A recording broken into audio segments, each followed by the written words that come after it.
शुक्र 6-8-12 में या 3-6-11 में बैठ जाए तो कितना अच्छा सुख साधन की सारी वस्तु उस महिला के सामने रख दो, वो खुश नहीं रहेगी। कई लोगों को प्रेम में धोखा मिलता है। कुंडली में दो बहु विवाह का योग है, 2 विवाह का योग है, सप्तम में पाप ग्रह बैठ जाए, मंगल 7वें घर में हो जाए, सूर्य 7वें घर में बैठ जाए, शुक्र पीड़ित हो जाए, तो ऐसे समय में 2 विवाह के योग बनते हैं। गुरुजी, आजकल पेरेंट्स और बच्चे दोनों ही कंफ्यूज रहते हैं, कौन सा करियर अपनाएं? 10th हाउस का लॉर्ड जिस नवांश में होगा व्यक्ति ऐसा काम करे। अच्छा। मंगल होगा तो तकनीकी शिक्षा लेगा, बुध होगा तो बिजनेस का काम करेगा, गुरु होगा तो शिक्षा का काम करेगा, शुक्र होगा तो पिछले जन्म में हम जहाँ जीवन समाप्त हुआ वहाँ से मातृगर्भ तक आने में और माँ के गर्भ में जब गर्भाधान हुआ, गर्भ प्रविष्ट हुआ, तो उस समय से लेकर के नक्षत्र का कैलकुलेशन पूरा साइंस है। देखो ये कैलकुलेशन करते हैं तो आपको पूछते हैं जी हाँ जी कब लास्ट ये पीरियड डेट था, वहाँ से कैलकुलेशन किया, सर्कल घुमाया, 10 सर्कल पूरे घुमाते हैं 27 दिन के। वो नक्षत्र 27 दिन में पूरा चक्कर लगाता है ज्योतिष का। अच्छा। 27 दिन में पूरा राउंड करता राशियों का। तो 10 राउंड पूरे होने पर कितने 270 दिन हुए। तो मेडिकल में डॉक्टरी तो बोलते 265 से 275 दिन की डिलीवरी होगी। आज हमारे संस्कार लुप्त तो है। पहले क्या होता था, विवाह जब करता था आचार्य तो वहीं वो गर्भाधान की डेट भी निश्चित करता था। ये राजयोग कब मिलता है इंसान को? तो त्रिकोण लगन की दशा होगी, 5th हाउस के लॉर्ड की दशा होगी, 9th हाउस के लॉर्ड की दशा होगी। जब इन तीनों ग्रह राशि जो वहाँ बैठी होगी उनके स्वामियों की जब दशा आएगी तब व्यक्ति को उत्तम राजयोग प्राप्त हो। शनि के 7.5 का दुष्प्रभाव क्या होता है? तो व्यक्ति के मन को प्रभावित करेगा, गलत डिसीजन लेने पर बाध्य कर देगा। वो गलत डिसीजन लेगा आदमी क्योंकि मन खराब हो गया। और जो ये छोटे छोटे जो कोर्सेज करते हैं उनको इतना डेप्थ नॉलेज नहीं तो हो होगा सकता, हो ही नहीं सकता। साल 6 महीने में कहाँ से होगा। ये तो मैं कहता हूँ कि हमारे यहाँ 3 वर्ष की शास्त्री, 2 वर्ष की आचार्य और 3-4 साल PhD में लगते हैं। 10 साल के कोर्स करने के बाद भी बच्चा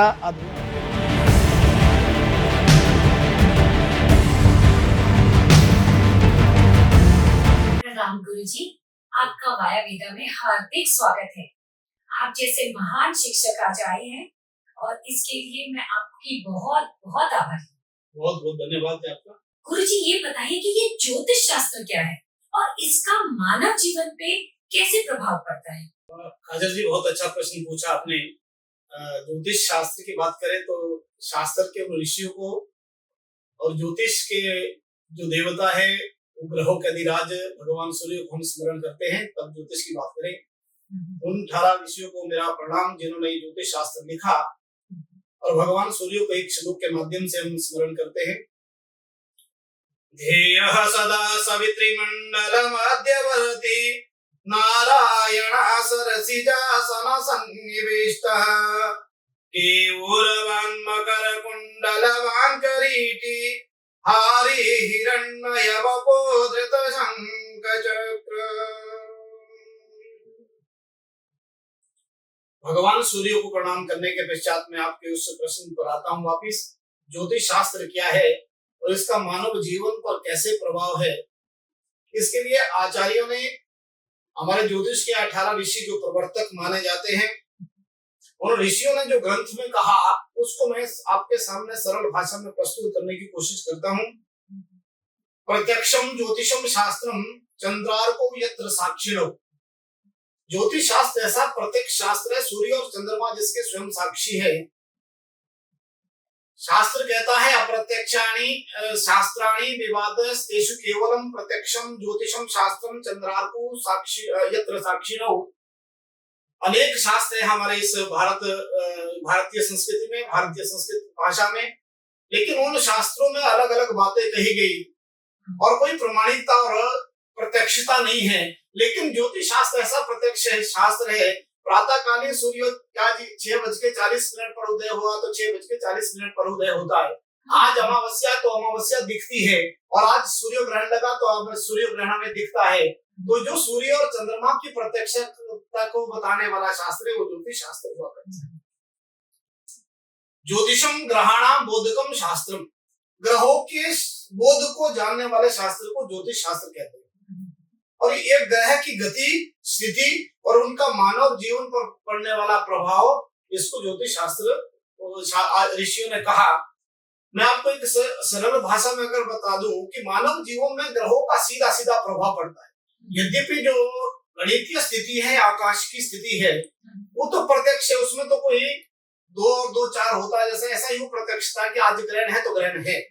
लेकिन मानव जीवन पर इसका जो फलित पक्ष है, उस पर जरूर कुछ विवाद समाज में है। फलित शास्त्र प्रत्यक्ष नहीं है, ऐसा कुछ लोग मानते हैं, लेकिन वास्तव में अगर गणित पक्ष अच्छा है तो गणित किसके लिए किया जाए?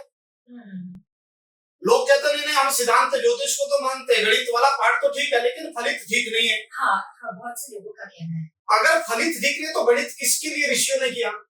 उनको ये पता था कि आने वाले समय में ये मानव जीवन के कल्याणकारी ये शास्त्र है। देखिए, शास्त्र में व्यष्टिगत फल भी है और समष्टिगत फल भी है। व्यष्टिगत फल का मतलब है जहां एक प्रत्येक व्यक्ति के फलादेश करने की विधि को व्यष्टिगत फल कहते हैं, और संसार के समष्टि घटने वाली घटनाओं को, भूकंप है, उल्कापात इत्यादि है, जो समष्टि में सारे संसार में घटित होता है जो घटना, उसको समष्टि फल कहते हैं। उसको हम संहिता के माध्यम से देखते हैं। और जो व्यक्तिगत फल है वो होरा शास्त्र, फलित ज्योतिष के शास्त्र के रूप में देखते हैं। वास्तव में 3 स्कंद है, होरा, सिद्धांत और संहिता। जो होरा स्कंद है उसको फलित ज्योतिष कहते हैं।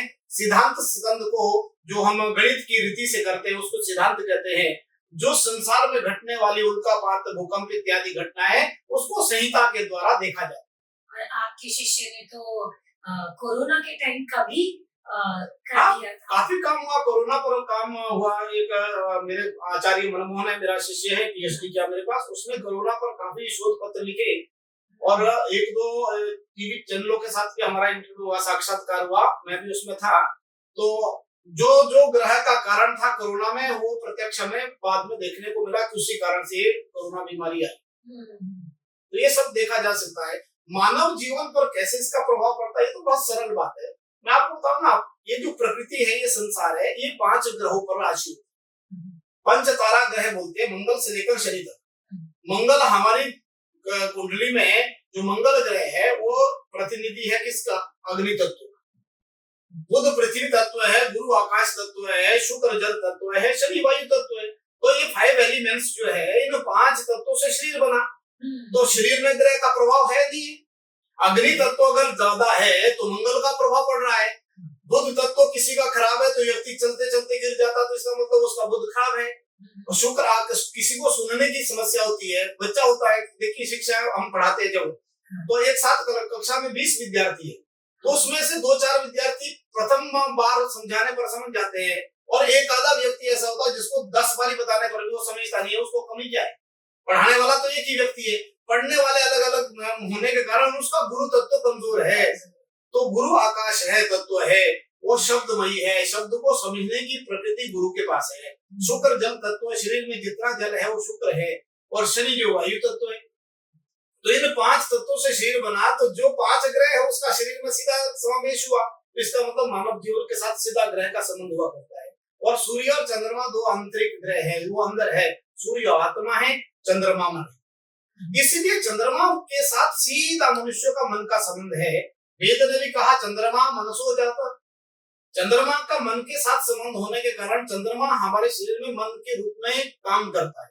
अगर चंद्रमा बड़ा फास्ट मूविंग ग्रह है, जल्दी शीघ्र गति से चलता है, तो ऐसा ही हमारा मन है। तो मन का सीधा चंद्रमा थोड़ा भी अगर खराब हो गया कुंडली में, तो ऐसा व्यक्ति मानसिक रोगी हो जाए। तो कितनी सारी कुंडलियों में चंद्रमा के कारण बालारिष्ट बचपन में बच्चे के लिए तो खराब होना, उसका जीवन खराब हो जाना, बालक का मृत्यु का कारण बनना, उसके लिए तो शास्त्र में अनेकों श्लोकों में लिखा, विलग्नात् स्तुति देव मंत्री विनाशा रिपरिगते शशांके विलोकिते पाप विचरण विभानुमा मृत्युमुपेति बालक। जन्मकालीन समय में चंद्रमा 6, 8, 12 में चला जाएगा, और वो चंद्रमा पाप ग्रह से देखा जाता हो, सूर्य के अतिरिक्त। अगर सूर्य देखेगा उसको चंद्रमा को, तो सूर्य और 7वीं दृष्टि से देखेगा तो पूर्णमासी हो जाएगा, तो भंग योग हो जाएगा। जो अरिष्ट योग बना वो भंग हो जाएगा सूर्य अगर देखे। तो आचार्य ने कहा सूर्य के अतिरिक्त अन्य पाप ग्रह से वो चंद्रमा जो 6, 8, 12 में बैठा हो, तो ऐसा बालक सद्य मृत्यु को प्राप्त करता है, लगन में गुरु क्यों ना हो।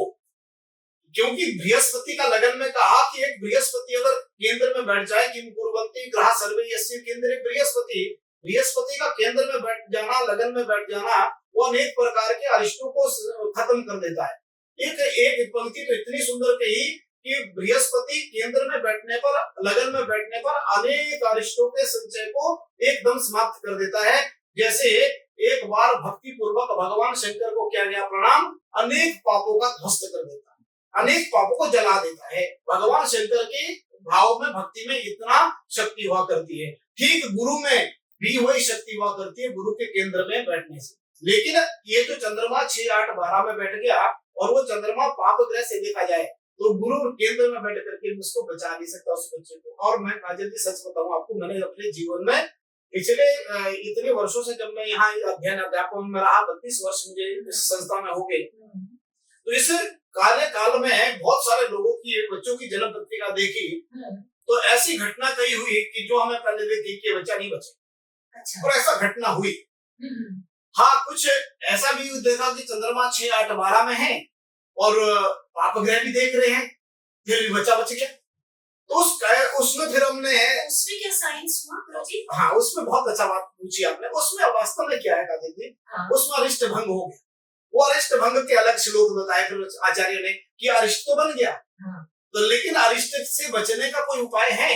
तो उसने कहा कि दूसरा ग्रह बचाएगा ना, एक चंद्रमा ही खराब हुआ, अगर कोई दूसरा अच्छा हो जाएगा तो उसका एक पहला बात बताइए। अत्यंत सत्वे यदि लगन नाथे सौम्यान विते तादृश दृष्टि योगे केंद्रे स्थिते पाप दिशा वहीने सद्भाग्यम युग जीवति दीर्घमायु। लगन का स्वामी अगर अत्यंत शुभ हो जाए और वह लगन का स्वामी केंद्र में बैठ जाए, पाप ग्रह की दृष्टि से रहित हो जाए और अच्छे शुभ ग्रहों के साथ युक्त हो जाए, तो वो लगन का स्वामी अच्छा होने के कारण अनेक प्रकार के अरिष्टों को खत्म कर देता है। एक नंबर 2, एक और बहुत पुरानी युक्ति है, कृष्ण पक्षे दिवी जाता शुक्ल पक्षे यदा निशि षष्ठो अष्टमो चंद्र मातृवत पालय। शुक्ल पक्ष में रात का जन्म हो जाए, चंद्रमा बलि हो जाता। अच्छा। 6, 8, 12 में चंद्रमा बैठ गया, लेकिन शुक्ल पक्ष में रात का जन्म है। और कृष्ण पक्ष में 6, 8, 12 में बैठा चंद्रमा, लेकिन जन्म दिन का है, तो वो उस मातृ की माता की तरह उस बालक की वो चंद्रमा रक्षा करता है। गुरुजी, आपने जिस प्रकार से बताया है, मुझे तो लग रहा है एस्ट्रोलॉजी अपने आप में एक बहुत बड़ा गहरा साइंस है। वास्तव में मैं आपको साइंस तो देखो, आजकल लोग क्या सोचते हैं, विज्ञान शब्द की, हिंदी के विज्ञान शब्द की परिभाषा क्या बताता है, साइंस है।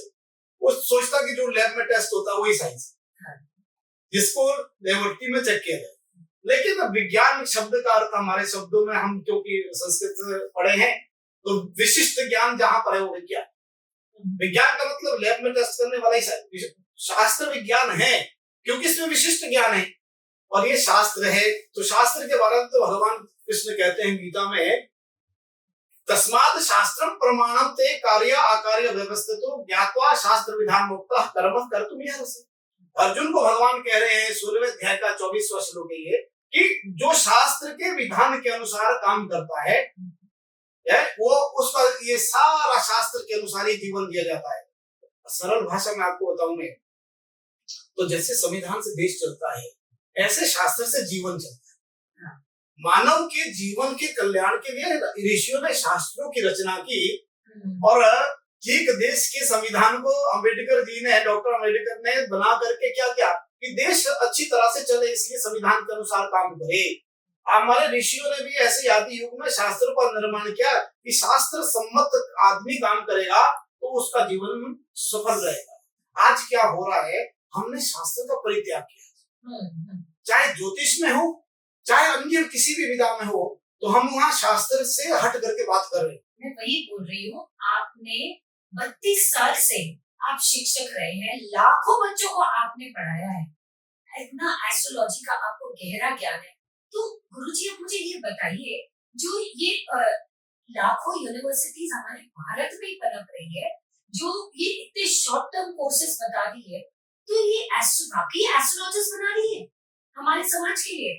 देखिए, हर प्रकार की स्थिति, मैं आपको बताऊं, एक परंपरा ऐसी चली है बीच में कि लोगों ने सोचा कि थोड़ा थोड़ा अंग्रेजी पढ़ करके, अंग्रेजी में ज्योतिष ज्ञान करके साल 6 महीने का कोर्स किया और ज्योतिष बताना शुरू कर दिया। हाँ।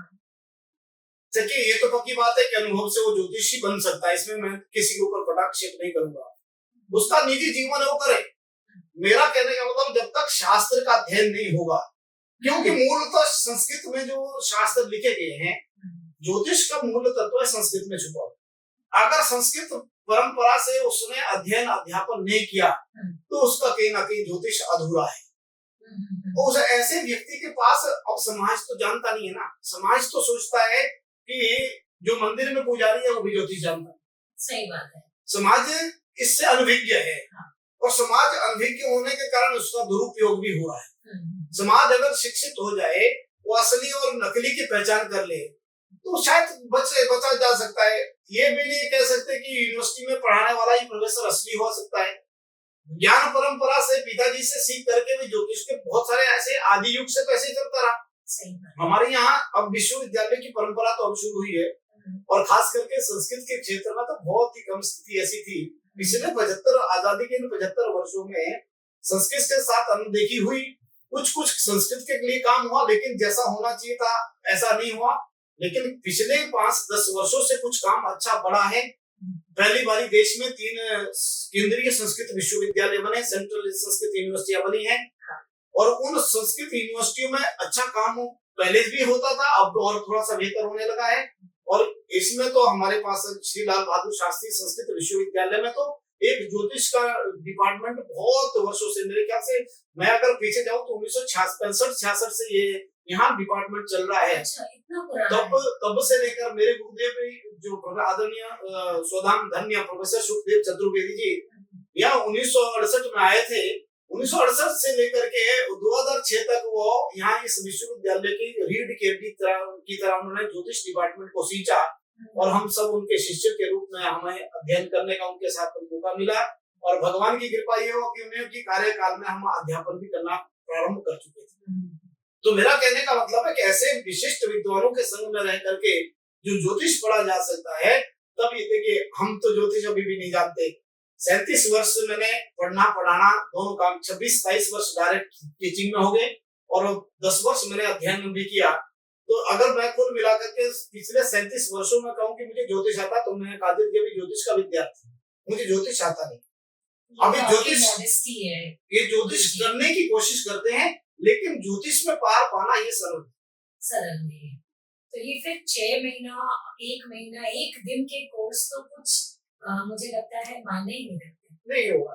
देखिए ज्योतिष में साधना और स्वाध्याय दोनों चीजें मांगते हैं। साधना भी व्यक्ति की हो, उसका दिनचर्या अच्छी हो, उसका आहार व्यवहार अच्छा हो और उसके साथ साथ वो किस इष्ट देवता की कृपा उसके ऊपर हो, तो कलादिस्तुति का निश्चित जीवन जीना भी बहुत ज्योतिषी के लिए बहुत जरूरी है।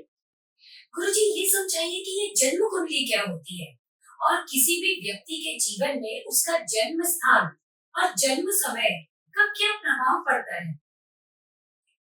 बहुत अच्छा प्रश्न है भी, क्योंकि कुंडली बनती ही जन्म समय, जन्म तिथि और जन्म स्थान से बनती है।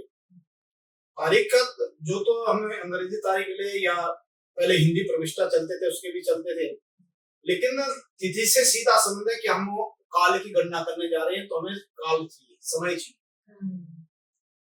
और स्थान का इतना महत्व है कि स्थान रेखांश और अक्षांश जो हुआ करते हैं, हम समुद्र से कितना, लंका 0 अक्षांश पर, ज्योतिष की सारी गणित लंका से चलती है।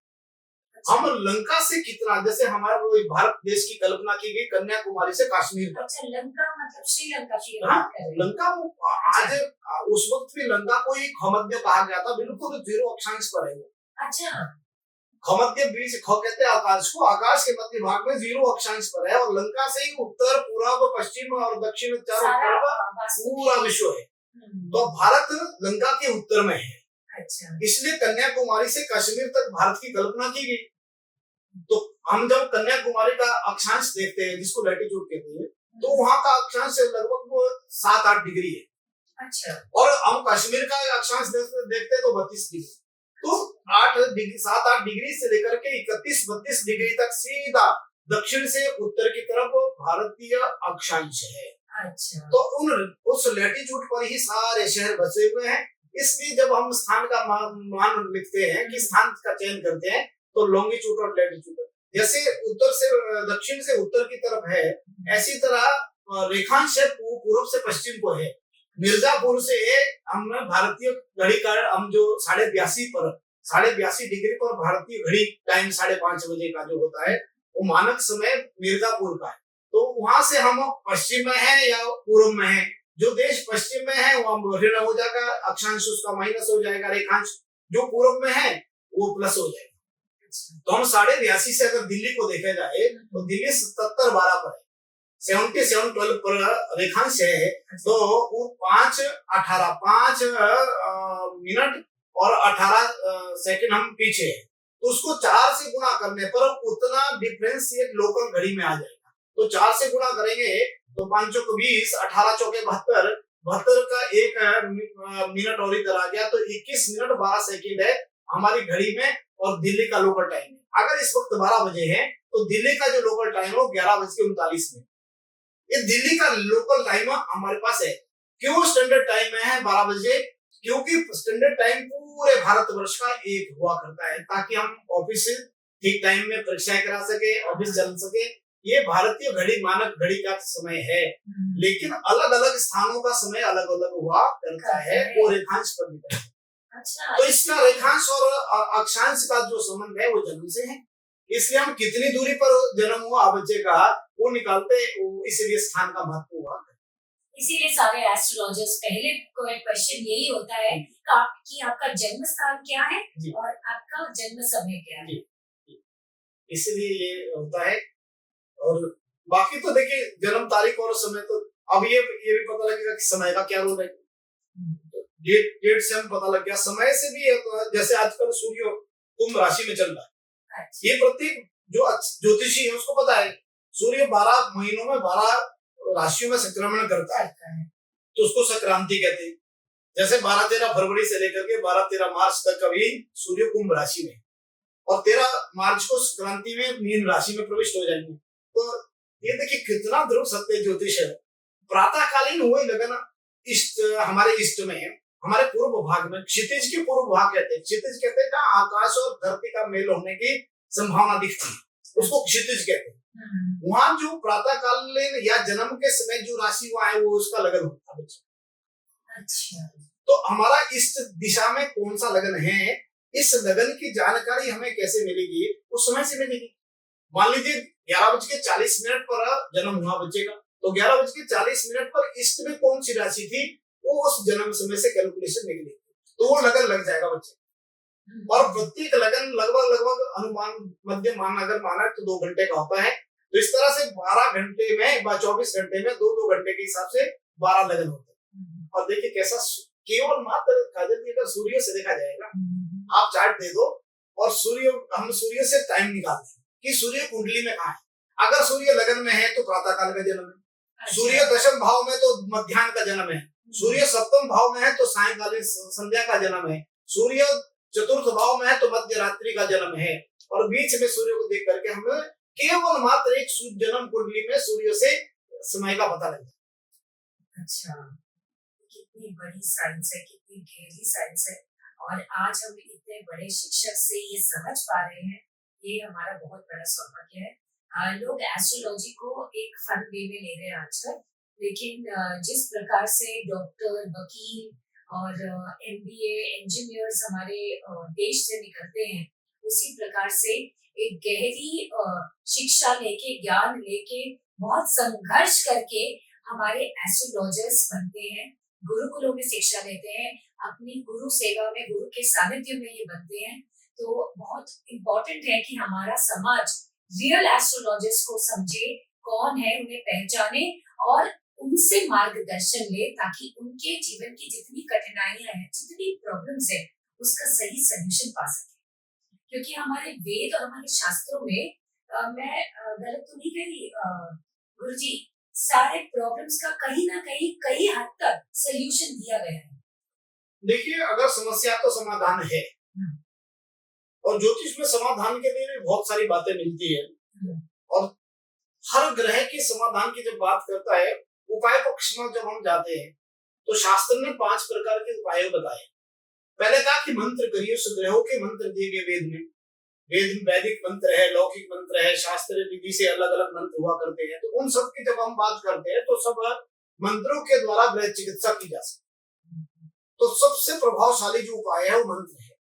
अच्छा। दूसरा मणि, ये जो हम रत्न पहनते हैं, ग्रह रतन भी इफेक्टिव है। निश्चित ही मैंने बोला ना, ये शरीर पंच भौतिक है, 5 महाभूतों से बना। तो पृथ्वी के खनिज पदार्थों से तो रत्न का प्रादुर्भाव हुआ। कहाँ से रत्न आए? ये भी तो किसी खान से निकले हैं, तो इनका भी सीधा वो पंच महाभूतों से संबंध है। तो उसकी जो रेजिस आती है उन ग्रहों की, वो उस स्टोन के माध्यम से हमारे बॉडी में आती है, और उसके उस कलर से, उस तत्वों से उस ग्रह के बल को बढ़ाते हैं रत्न से। जैसे अर्थ से हम किसी एक ग्रह का मान लीजिए हमने बृहस्पति को अच्छा करना है, हाँ। तो पुखराज हम बोलते हैं पुखराज पहन, पुष्पराग कहते हैं उसको, पुष्पों का रंग जैसे मतलब केसर की तरह वो येलो, और उस पीलापन के कारण गुरु का शरीर में प्रवेश होगा। गुरु की रेजिस जो आएगी वो उसके माध्यम से शरीर में प्रविष्ट होकर के, जैसे प्रातः कालीन हम सूर्य अर्घ देते हैं, जब भगवान को जल चढ़ाते हैं तो कहते हैं कि भगवान को हम उस जल के माध्यम से देखें।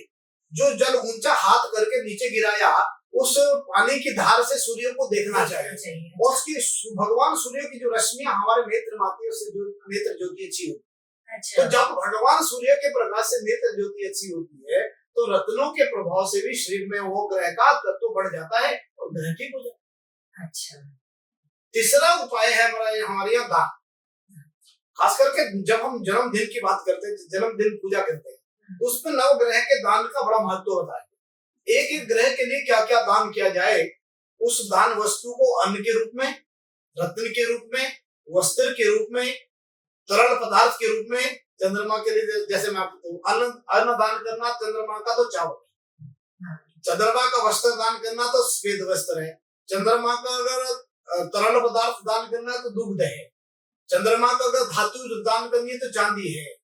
तो इस तरह से धातु का, पुष्प का, वस्त्र का, अन्न का दान किया जाता है, उससे वो ग्रह की नेगेटिविटी खत्म हो। तीसरा तत्व दान है। चौथा स्नान है, औषधियों के द्वारा स्नान। हम बुध ग्रह के लिए औषधि, आप बालों में मेहंदी लगाती है, हाँ जी। संसार में कलर करने के लिए होते हैं, तो हरे रंग की मेहंदी होती है, उसको स्नान करते हुए जल में डाल दो। अगर बुध ग्रह खराब है तो उससे मेहंदी वाले जल से बुध को ठीक किया जा सकता है, हल्दी वाले जल से गुरु के औषधियों का उपचार किया जा सकता है। तो इस तरह से स्नान, दान, ये सब औषधियां, मंत्र और मणि, ये 5 प्रकार के उपाय से ग्रह की शांति की जा सकती है। तो अगर कोई अपने जन्मदिन पे ये जानना चाहता हो कि उसे कैसे दान करना चाहिए, तो वो हमारे वैदिक पढ़े हुए सिद्ध पंडितों से, सिद्ध ज्योतिषियों से सलाह ले सकते हैं कि उनके हिसाब से, उनकी जन्म कुंडली के हिसाब से क्या दान होना चाहिए। मैं तो आपको इसके लिए बहुत बहुत बधाई देता हूँ कि आपने जो वाया वेदा प्रारंभ किया है, और इसमें चुने हुए पूरे भारतवर्ष के चुने हुए ज्योतिषियों को का संग्रह कर रहे हैं। मैं भी अपने तन्मयता से इस कार्य में आपका सहयोग करना चाहूंगा, और उन ज्योतिषियों की हम ट्रेनिंग कराएं, उन ज्योतिषियों को अपडेट कराएं, वर्तमान स्थिति में क्या ज्योतिष की दुर्दशा क्यों हो रही है। आप देख रहे होंगे जितने भी ये टेलीफोन के ऐप है, मैं भी काजल जी आपको पीछे ले जाऊं, 1995-96 में दूरभाष पर टेलीफोन का काम करने पर, टेलीफोन पर ज्योतिष बताने का काम मैंने खूब अच्छा किया। 5 वर्षों तक लगातार मैंने कई कंपनियों के साथ काम किया, और संभव तो उस वक्त ये ऐप नहीं होती थी, उस वक्त तरीका दूसरा होता था। हम क्रेडिट कार्ड होल्डर को सर्विस प्रोवाइड करते थे और ये ज्योतिष बताया करते थे। मैंने अपना करियर यहाँ से प्रारंभ किया। एक कंपनी में टेलीफोन पर बताने का काम किया, तो दिन की 50 कुंडलियां देखना, उससे बड़ा अनुभव हुआ, उससे पता लगा। और फिर हम वहाँ आपस में बैठ करके 6 एस्ट्रोलॉजर होते थे, आपस में एक दिन सैटरडे को हमने 4 घंटे का आपस में बात करने का सेशन रखा, क्यों कैसे अगले वीक हम कैसे और बढ़िया करें। तो इस तरह से हमने इस ज्योतिष को ऑनलाइन माध्यम से सबसे पहले 1995 में शुरू किया।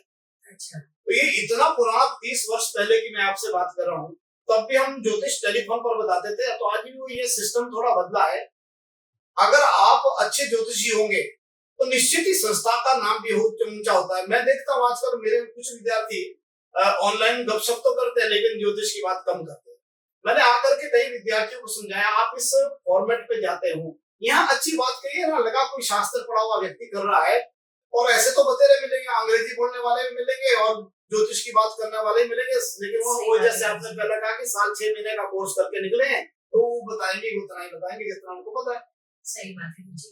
गुरुजी, वाया वेदा की यही कोशिश है कि अच्छे शास्त्र से पढ़े हुए पंडित और ज्योतिषी हमसे जुड़े और हम समाज का कल्याण कर सके। समाज में आज इतना दुख है, इतनी प्रॉब्लम्स है, और जैसा कि आपने शुरुआत में कहा था कि हमारे शास्त्र में ये सब दुख प्रॉब्लम्स का कहीं ना कहीं सोल्यूशन दिया गया है, तो इससे वे सोल्यूशंस पाए और उनका जीवन का उद्धार हो। बस वाया वेदा की ये एक छोटी सी कोशिश है। बहुत अच्छा प्रयास है।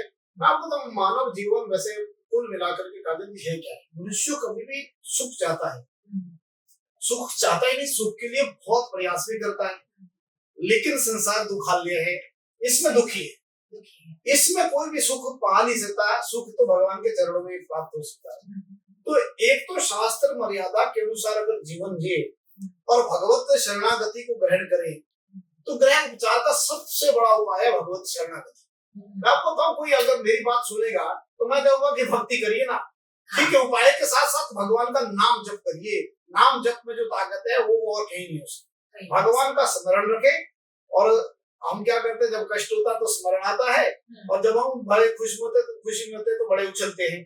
तो ये संसार तो कभी ऐसा नहीं हो सकता है कि हम यहाँ बहुत सुख चाहना की लालसा से इसमें दल में फंसते जाएंगे, दुखी दुख मिलेगा। तो असली में ये बात कुल मिलाकर के शास्त्र ये बताता है, शास्त्र जीवन सिखाता है। शास्त्र मर्यादा में रह करके, देखिए धन की आवश्यकता आवश्यक है, धन प्रत्येक मानव के जीवन के लिए आवश्यक है, लेकिन वो अर्थ जो हमारे पास आए है वो धर्म के अनुसार होगा, धर्म आधारित है। इसलिए 4 पुरुषार्थ की बात कहता है शास्त्र कि मानव जीवन जब हुआ तो 4 पुरुषार्थ के लिए हुआ। पहले धर्म के लिए, फिर धर्म के अनुसार अर्थ की प्राप्ति हो, अर्थ से अपनी कामनाओं को पूर्ण करें और मोक्ष के लिए सोचें। एक बहुत बढ़िया वाक्य है, धर्म क्या है,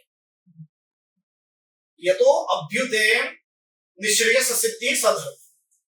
जो व्यक्ति के अभ्युदय का कारण बने और निश्रेयस सिद्धि को प्रदान करे वो धर्म है। धर्म ये नहीं कि हम सांप्रदायिक, जिस शब्द को जोड़ा आज के राजनीति में, सांप्रदाय और संप्रदाय और धर्म में तो बहुत अंतर है।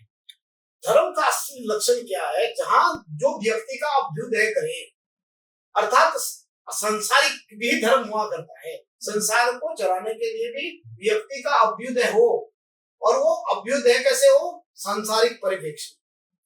और निश्रेयस सिद्धि, जब वो संसार में अच्छा कार्य करके निश्रेयस सिद्धि के लिए काम करेगा, अर्थात मोक्ष के लिए, तो उसका जो अभ्युदय निश्चित हुआ है, जिसका लक्ष्य आगे क्या होगा कि मेरे इस संसार में आने का लक्ष्य क्या है। हम मानव जीवन हुआ, जीवन जीने का लक्ष्य ये हो कि अब ये जीवन दोबारा ना हो। अब हम इस जीवन में, मानव जीवन में जो किया जा सकता है भगवत प्राप्ति, वो अन्य जीवन में संभव नहीं। तो भगवत प्राप्ति का साधन क्या हो, उसके लिए अभ्युदय हो व्यक्ति का, बहुत जरूरी है। अभ्युदय व्यक्ति का तब हो सकता है जब अच्छे गुरु मिले। सही बात। और गुरु का मिलना, देखिए मैं तो ये बताऊं कि भगवान से ज्यादा अगर जीवन में महत्व है तो गुरु का। अगर सदगुरु मिल गए तो भगवत प्राप्ति का साधन भी बता देंगे, शास्त्र भी सिखा देंगे। तो हमें हमारे जीवन में गुरु कृपा हो जाए, भगवत कृपा हो जाए, तो जीवन उसमें अपने आप आनंदित हो जाता है, शास्त्र अपने आप। देखिए कैसा होता है, मैं आपको बताऊं, जो हमारी जीव आत्मा है, आत्मा, ये काजल जी सच बताऊं, ये अनित्य है। जैसे बोलते हैं संसार में भी 2 चीजें, एक भगवान है, एक संसार है। तो भगवान तो नित्य है, संसार नश्वर है, कभी नष्ट हो जाएगा। शरीर में भी 2, एक शरीर है, एक आत्मा है। शरीर नश्वर होने वाला, आत्मा नित्य रहने वाली। तो जो नित्य वस्तु है उसके लिए हमारे पास समय नहीं। हम कितने व्यक्ति आपको जीवन में मिले होंगे कि जो आत्म तत्व के बारे में, आत्मा के बारे में सोचते हैं। यहाँ तो भोगवादी दृष्टि से संसार में जीवन जीता व्यक्ति, इसको आत्मा की चिंता है, आज मुझे मिलना चाहिए, बस ये जीवन। 24 घंटे में से 24 मिनट आत्म तत्व को चिंतन के लिए नहीं निकालता प्राणी, जबकि उसके बगैर वो अधूरा है। असली उस आत्म कल्याण का साधन क्या हो, मानव जीवन इसके लिए है। इसी के लिए ज्योतिष शास्त्र, इसके लिए सारे शास्त्र। उस शास्त्र का अध्ययन करे और उसके अनुसार जीवन जीना शुरू करते हैं, कल्याण निश्चित हुआ। एक्चुअली आजकल क्या प्रॉब्लम हो गई है ना गुरुजी, कि हर इंसान चाहता है उसे इंस्टेंट रिजल्ट मिले, तो वो गहराई में, शास्त्रों में और ज्ञान में जाने की कोशिश ही नहीं करता। वो ये नहीं चाहता कि इंस्टेंट तो कुछ होता ही नहीं है। देखिए, अगर तत्काल चाहने वाले का फल तत्काल तो मिल जाएगा, उसके रिजल्ट लॉन्ग टर्म के लिए नहीं रहेंगे। हाँ। अगर लंबे समय तक आपको करना है, हाँ। तो देखिए, शिक्षा जितनी समृद्ध होगी, करियर उतना उच्च होगा। अगर आपने आजकल शॉर्ट टर्म कोर्स करके, तो करियर भी शॉर्ट टर्म नहीं रहेगा, कोई दूसरा करके आपको छीन लेगा। सही बात। आपको ओवरटेक कर देगा कोई दूसरा। तो अगर आपने मार्केट में स्थिर बनना है, आपको मार्केट में, देखिए मैं सच बताऊं, मैंने कोई मार्केटिंग ही नहीं की आज तक जीवन में। कभी किसी को, मेरे एक व्यक्ति 10 आदमी को बोलता आगे कि नहीं एक बार आप आचार्य जी से मिलिए। और कुछ लोग तो मुझे शायद पूरे नाम से भी नहीं जानते, आचार्य जी के नाम से जानते हैं। क्यों? क्योंकि उनको पता है कि आगे से आगे रेफरेंस में चल रहा है, 1 से 10 आदमी आए, 10 से 100 आए। मैंने कोई मार्केटिंग, ना कोई विज्ञापन देता हूँ, ना कोई, लेकिन लोग इतने हैं कि दिल्ली में बहुत सारे लोग मेरे संपर्क में रहा करते। सही बात। तो इसका कारण क्या कि ईमानदारी से शास्त्र अध्ययन किया, बच्चों को भी पढ़ाया। मैंने अपने करियर में लगभग तीनों विधाओं में मैं काम कर रहा हूँ। सबसे ज्यादा जरूरत में, देखिए मेरा ज्योतिष तो अपना विषय है, इस पर तो काम करता ही हूँ। और पिछले 26 वर्षों में टीचिंग में हूँ। उससे पहले मैं रिसर्च भी करता रहा, तब भी मैं बच्चों के संपर्क में रहा। तो इन 26 वर्षों में लगभग 500 आचार्यों के बच्चे पास आउट हुए होंगे। 15 बच्चों को मैंने एमफिल करवाई है और 20 बच्चे मेरे पास पीएचडी शोध पूर्ण करके निकल रहे। तो इतने बच्चे, ये तो मेरा अपना ज्योतिष शास्त्र का फील्ड रहा है जिसमें। और दूसरा जो क्षेत्र है मेरा, वो कर्मकांड, मैंने साथ में रखा। क्योंकि जब ज्योतिष के साथ साथ संस्कार वाला बात आएगी, तो असली तो वहां है ना, शास्त्र को जीवन में उतारना कैसे है। तो कर्मकांड के माध्यम से भी अपने एक नई विधि से पूरा समर्पित होकर काम करने का भी मैंने छात्रों को सूत्र दिए और उसमें भी काफी काम किया। तीसरा मेरा पुराण प्रवचन के माध्यम से भी समाज के लिए कुछ करना चाहता। मेरे पूज्य गुरुदेव ने कहा, तुम जो पढ़े वो अपने लिए पढ़े, ज्योतिष करते अपने लिए करते हो, लेकिन समाज क्या चाहता है। और वास्तव में मुझे बड़ी मतलब दिल में चुभने वाली बात लगी कि जब एक बच्चे के ऊपर सरकार खर्च करती है पढ़ाने के लिए, 10-10 अध्यापक रखती है और लाखों रुपए आज के सैलरी देते हैं। सही बात। तो जब बच्चा उस संस्था से निकला, तो बच्चों का इतना ही मतलब है कि भाई मेरी नौकरी लग जाए बस, मुझे कोई नहीं। सरकार ने इसीलिए पढ़ाया था कि मेरा परिवार चले, नहीं। गुरुजी ने मुझे कहा, बेटा तुम्हारे को सरकार ने इसलिए नहीं पढ़ाया कि तुम अपना नौकरी लग करके अपना परिवार पालो, ये तो दुनिया करती है। लेकिन संस्कृत पढ़े वाले व्यक्ति के पास एक और दायित्व होता है कि आप समाज के लिए क्या कर रहे हैं। आपने पढ़ करके जो ज्ञान अर्जित किया, उस ज्ञान को आम जनता तक कैसे पहुंचाएंगे। वो समाज के हर व्यक्ति के उत्थान के लिए, सबका उत्थान कैसे हो समाज में, वो संस्कार के माध्यम से। आज मैं, आप बिलीव नहीं करेंगे, मैं आज भी विवाह इत्यादि संस्कार कराने को जाया करता हूँ बच्चों को साथ लेकर। तो क्यों? क्योंकि हम अगर किसी एक बच्चे का भी संस्कार हमने अच्छे ढंग से कर दिया, तो शायद वहां बीज पड़ जाएगा इस सनातन संस्कृति का। बातें तो करते हैं बहुत कि सनातन को बचाना है, लेकिन धरातल पर नहीं आएंगे तो नहीं हो। सही बात। धरातल पर आकर के संस्कार को जीवित रखना पड़ेगा। हमारे भारतीय संस्कृति को जीवित रखने के लिए संस्कारों की रक्षा करनी पड़ेगी। आजकल संस्कार लुप्त है। किसको पता है कि 16 संस्कारों में से 3 गर्भ में होते हैं। गर्भाधान, सीमंत और पुंसवन, 3 संस्कारों को माँ के गर्भ में किया जाता है। तभी प्रहलाद और अभिमन्यु जैसे बच्चे पैदा हो सकते हैं। मैं एक आचार्य अनिरुद्ध जी के यहाँ एक कार्यक्रम में बोल रहा था कि बहुत सारी जीव आत्माएं आज भी जन्म लेना चाहती और वो धर्मात्मा जीवात्मा है। आज भी अभिमन्यु, महाराणा प्रताप जैसे योद्धा पैदा हो सकते हैं, अर्जुन जैसे योद्धा पैदा हो सकते हैं, लेकिन उनके लायक माँ तो बने पहले कोई। किस माँ में इतनी शक्ति है कि वो जन्म दे ऐसे वीरों। आज भी प्रहलाद जन्म हो सकते हैं, आज भी ध्रुव का जन्म हो सकता है, लेकिन माँ ऐसी हो, माता पिता संस्कारित होंगे तो आज भी अच्छे भक्त पैदा होंगे, देशभक्त पैदा होंगे, भगवान के भक्त पैदा होंगे। भगवान अवतरित होते हैं, लेकिन माता पिता अच्छे सुसंस्कृत होने चाहिए, उनके अच्छे संस्कार हो। संस्कार का लोप हो गया। मैंने कहा 3 गर्भ में संस्कार होते हैं, किस माता को पता है? नहीं। जब गर्भस्थ शिशु होता है तो वो सब कुछ सुनता है।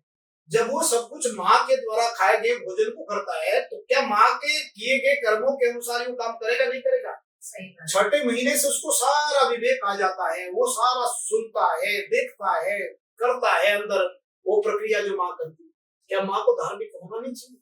माँ अगर धर्मात्मा होगी, माँ अगर अच्छे संस्कार से युक्त होगी, तो बच्चा निश्चित ही अच्छा होगा। तो माँ को कैसे अच्छा किया जाए, इसके लिए समाज सोचे। अच्छे संस्कार, एक गिना चुना विवाह संस्कार हुआ है। मैं तो ये कहता हूँ कि अगर बच्चों का विवाह संस्कार भी काजल जी हमने अच्छा कर दिया ना, तो आने वाली पीढ़ी का वो आधार है, क्योंकि नई जनरेशन उसी विवाह का फल है ना। तो हमने जैसे किसान खेत को तैयार करता है, खेत में पहले हल जोतता है, उसमें मिट्टी पत्थर इत्यादि निकाल देता है, मोटी मिट्टी को पतली कर देता है, तब सिंचाई करके उसको अच्छा उपजाऊ भूमि बनाता है, गोबर इत्यादि डालता है, तब उसमें बीज डालता, तो बीज अंकुरित होता नहीं होगा, बीज बढ़िया तरीके से स्फुटित होगा नहीं होगा, होगा। ऐसा ही विवाह संस्कार किया हुआ, अगर विवाह संस्कार धर्म के अनुसार हो, विवाह संस्कार बढ़िया तरीके से भारतीय परंपरा में जो शास्त्र ने बताया उस विधि से हो, तो निश्चित ही आने वाली संतानें अच्छी हो। अच्छा। ये सनातन धर्म का सबसे बड़ा अभियान है। मैं ये अभी क्या करें कि आज कोई सुनता नहीं है, विवाह कब करते, विवाह क्यों करते हैं, विवाह कैसे करते हैं, 3 प्रश्न होते हैं। विवाह क्यों करते हैं, सबसे पहले मैं इसका उत्तर दूं तो धर्म शास्त्र, इसके लिए हमारे यहाँ संस्कृत में हमारे यहाँ तो डिपार्टमेंट रखा है धर्म शास्त्र का।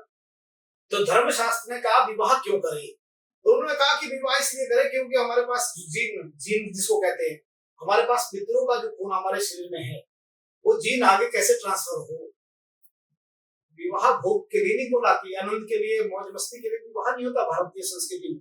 यहाँ कहा कि आपके ऊपर दायित्व है, आपका पिता का ब्लड आपके अंदर आया, आपके जीन पिताजी के जीन है, आपको उसको आगे ट्रांसमिशन करना है, आगे नई जनरेशन को देना है, इसलिए विवाह में जाओ, गृहस्थ में जाकर के विवाह संस्कार करो और अच्छी संतान को। ये धर्म शास्त्र ने कहा। फिर कर्मकांड शास्त्र ने कहा विवाह कैसे करें, उसके लिए पारस्पर गृह सूत्र है, वेद की मंत्र है, उसके लिए अलग अलग विधि से मंत्रों को बताया गया, उन मंत्रों का क्या प्रभाव जीवन में पड़ता है, वो सारे विवाह संस्कार के एक एक मंत्र है।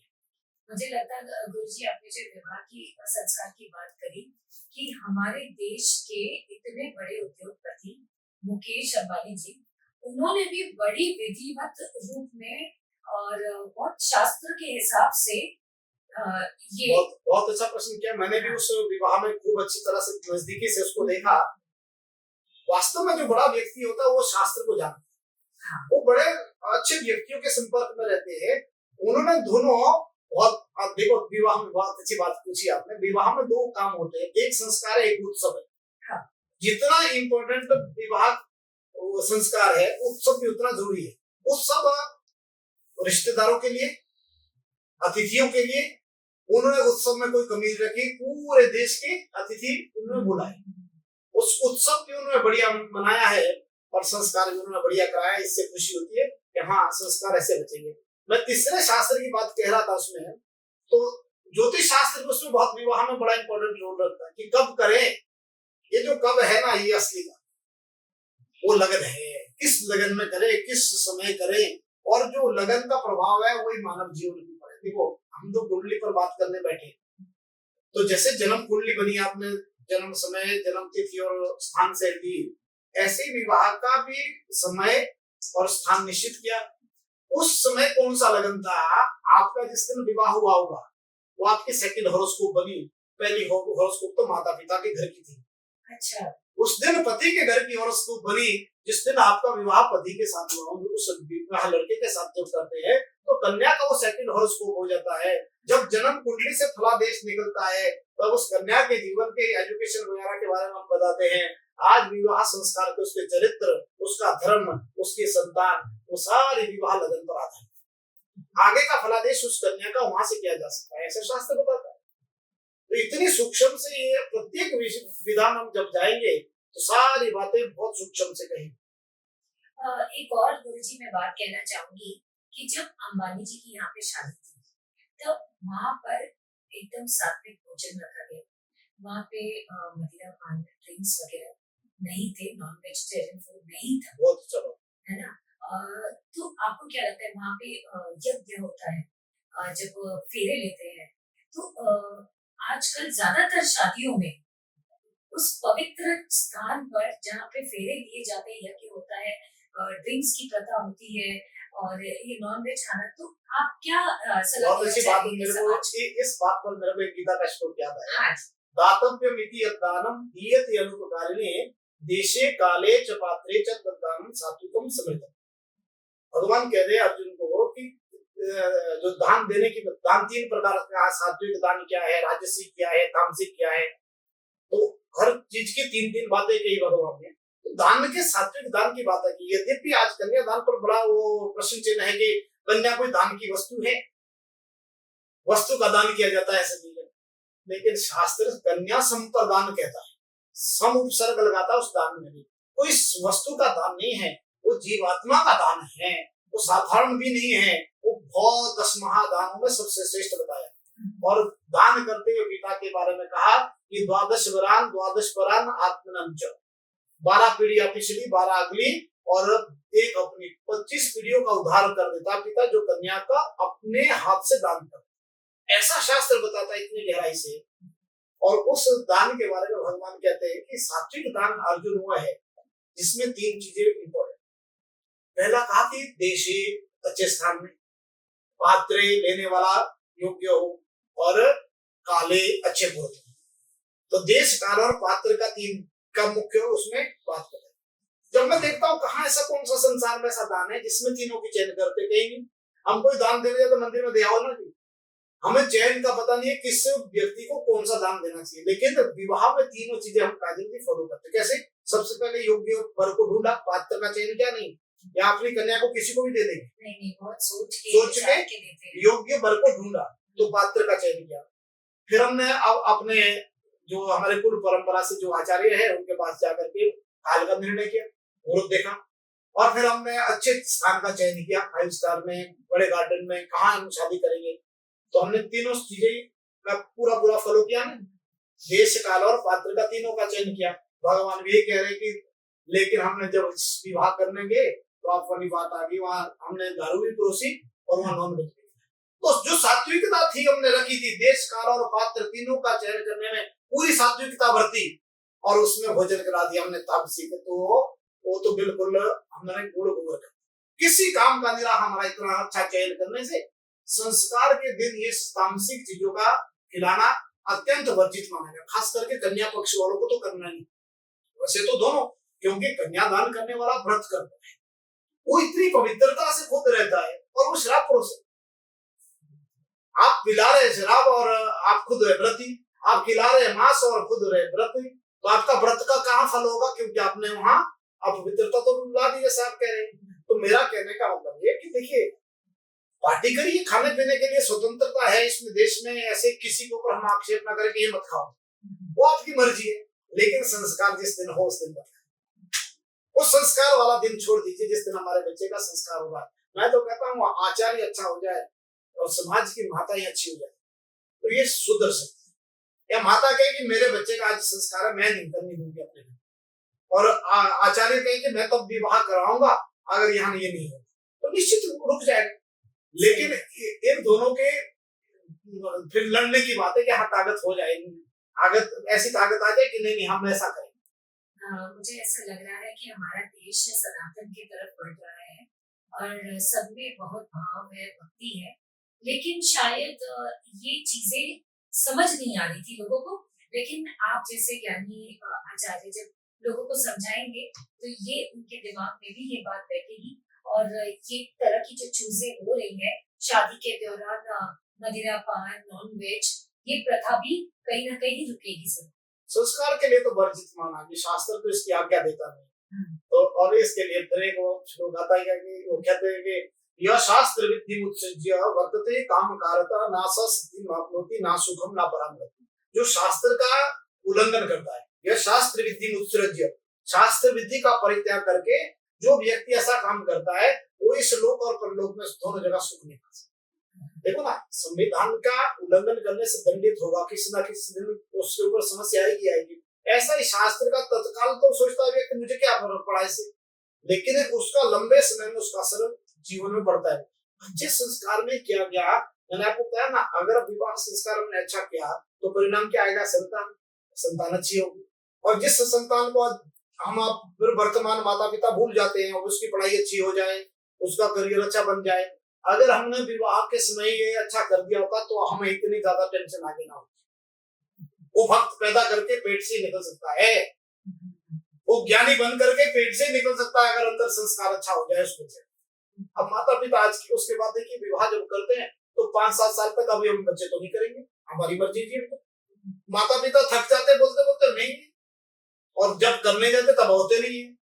तब समस्या किसने है? समस्या असली समस्या है समाज की। सार शास्त्र का सबका बात का सार एक है ना जी, हमने करता अहम नीति मन्यते, अहंकारा विमूढ़ात्मा करता हम नीति मन्यते। हम करता स्वयं को मानने लगते हैं, मैं जब करना चाहूंगा तब करूंगा।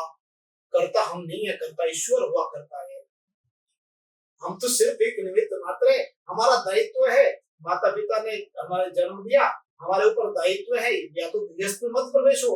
गृहस्थ में प्रवेश हुए तो एक ही फल है, गृहस्थ की संतान हो और संतान के दायित्व को आगे निर्वहन करने के लिए जीवन जिए। ये ऐसा होना चाहिए। गुरुजी, आजकल पेरेंट्स और बच्चे दोनों ही कंफ्यूज रहते हैं कि कौन सा रास्ता अपनाए, किस मार्ग पे चले, कौन सा करियर अपनाए। तो इसमें क्या ज्योतिष अपनी कुंडली जो है वो मार्गदर्शन दे सकती है? बहुत अच्छा प्रश्न है, क्योंकि बच्चों में ये बड़ी समस्या आजकल कि करियर डिसाइड करने में थोड़ा दिक्कत आती है।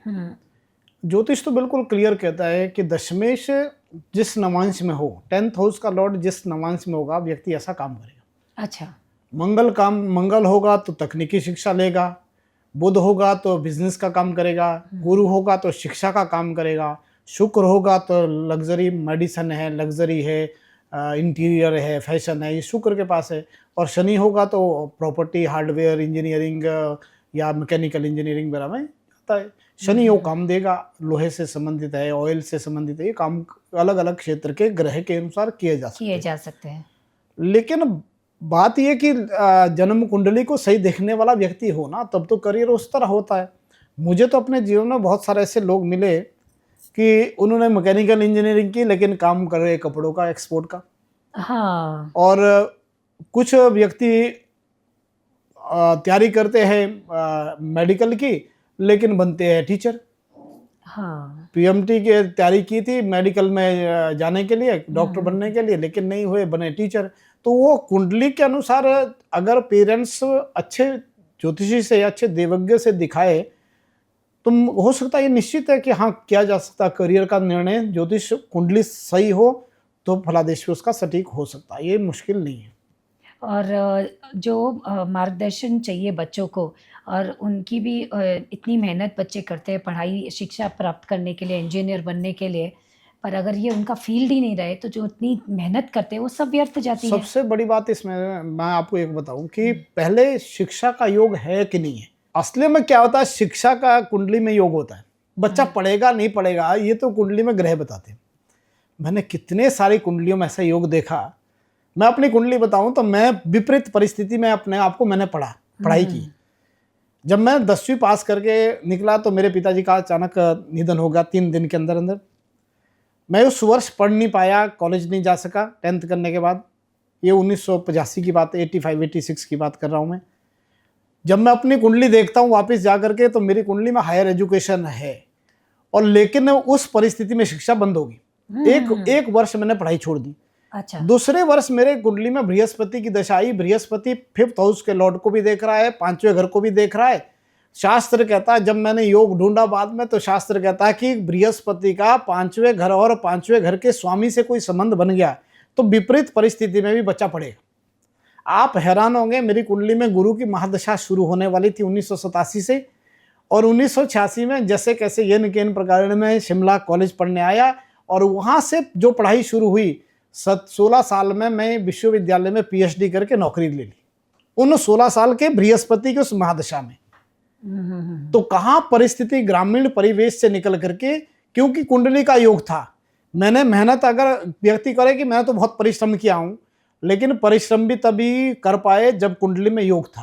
योग था, अच्छा। तो क्योंकि गुरु लगन में बैठा है, गुरु लगन से पंचम को पांचवी दृष्टि से देख रहा है, पांचवें घर का मालिक शनि सप्तम में बैठा हुआ है, सप्तम भी गुरु की पूर्ण दृष्टि हुआ करती है, पंचम पूर्ण दृष्टि है, तो गुरु का शिक्षा के क्षेत्र में योगदान है, क्योंकि कारक ग्रह है, पंचम का कारक शिक्षा का कारक गुरु है, तो गुरु के साथ पंचम स्थान का संबंध होते ही शिक्षा करेगा व्यक्ति, पढ़ेगा। तो अगर कुंडली में योग तो पढ़ेगा बच्चा, कुंडली में योग नहीं है, बृहस्पति का पंचम और पंचमेश से कोई संबंध नहीं बन रहा, हम उसके लिए लाखों रुपए खर्च कर देंगे लेकिन वो पढ़ेगा नहीं बच्चा। तो साधारण डिग्री तो कर लेगा वो, फिर उसी में काम कर ले जिसमें उसने पढ़ाई की। हमने पीएचडी की ज्योतिष में और ज्योतिष भी पढ़ा रहा हूं, तो इसका मतलब जो आपने परिश्रम करके विद्या अर्जन किया उसी में आपने अपना कर्म क्षेत्र तैयार किया, तो ये तो कुंडली का योग हुआ करता है। तो शिक्षा के करियर की दृष्टि से अगर देखा जाए तो ज्योतिष शास्त्र समर्थ है कि ये दिशा निर्देश दे सकता है, लेकिन मैं आपको बताऊं कि शास्त्र तो बताता नियम, लेकिन शास्त्र को जान करके नियम को अप्लाई करना यह ज्योतिषी पर डिपेंड करता है।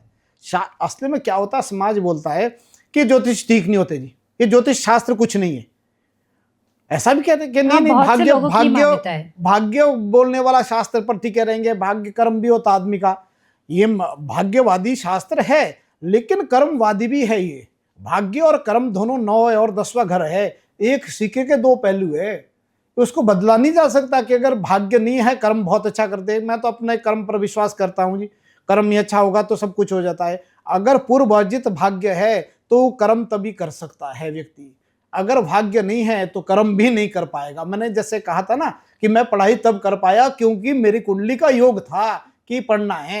ऐसे मैंने कम से कम दिल्ली विश्वविद्यालय में एक व्याख्यान दिया था मैंने, उसके लिए मैंने लगभग 300 कुंडली का अध्ययन किया, आदि शंकराचार्य से लेकर के आधुनिक शिक्षा विदों पर। अभी भी मेरे पास कोई 500 कुंडलियां पड़ी हुई। अच्छा। उन 500 कुंडलियों को मैं देखता हूं कि आदमी पढ़ा क्यों, और उन 500 व्यक्तियों ने अपने अपने क्षेत्र में अच्छा काम किया है।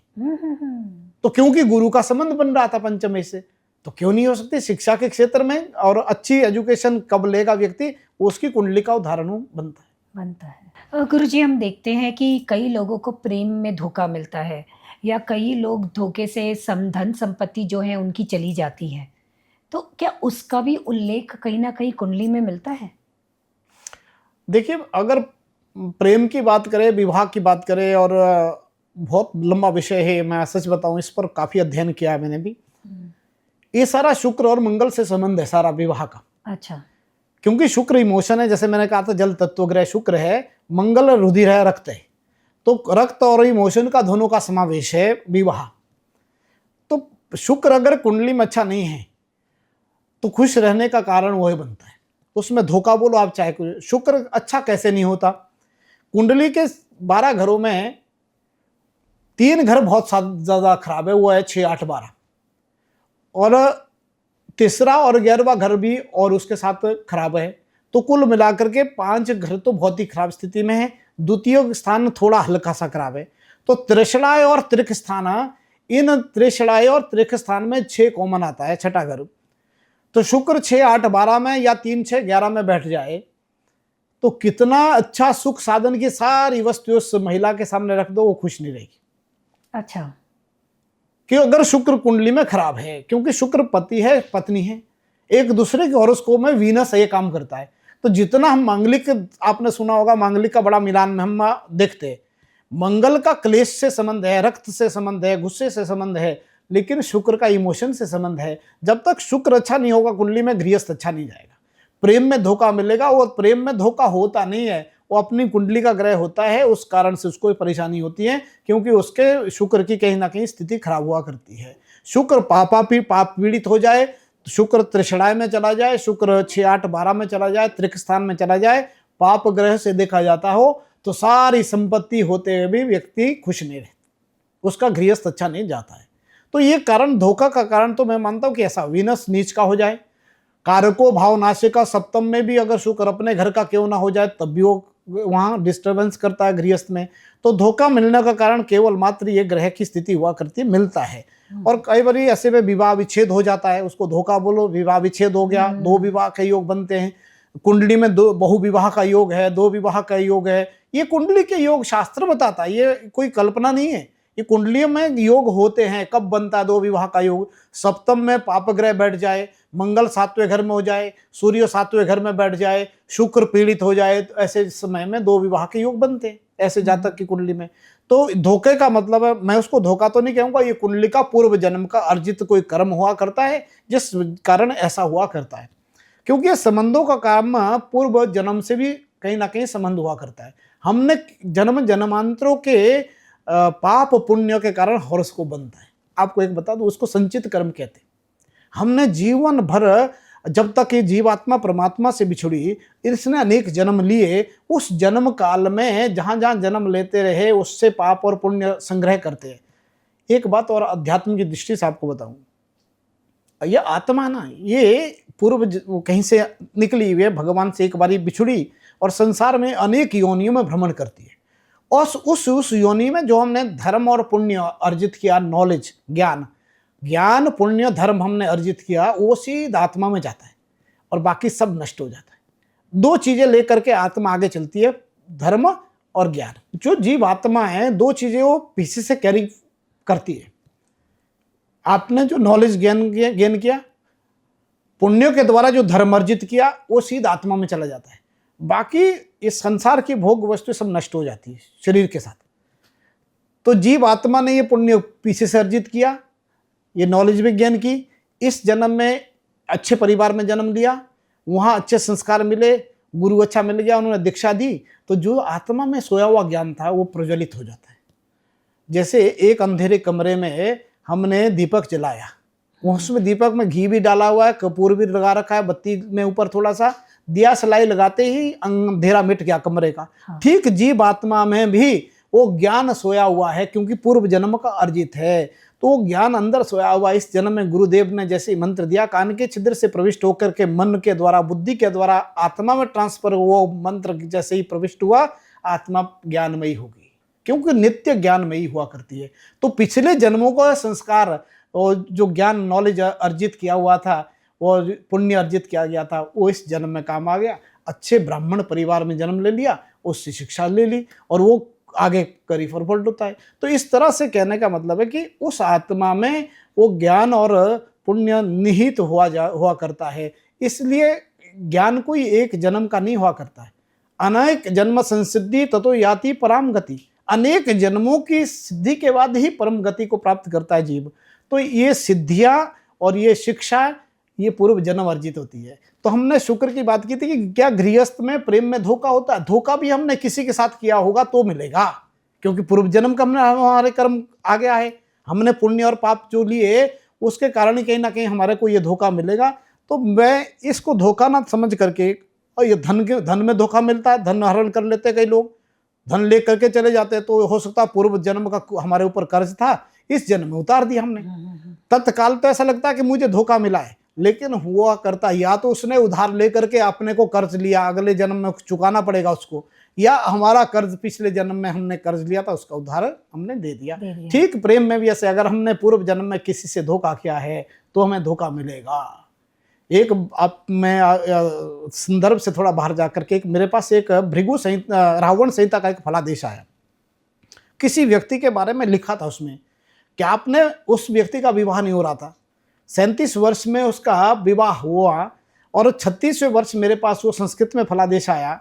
उन्होंने कहा आचार्य जी जरा इसका अनुवाद करके दो हिंदी में। तो उसमें स्पष्ट लिखा था, आपने पूर्व जन्म में आप अध्यापक थे, आपने किसी शिष्या के साथ शिष्यावृत्ति का हरण किया है, उस कारण से इस जन्म में आपको ये पाप मिलेगा और 37वें वर्ष में जाकर के विवाह होगा।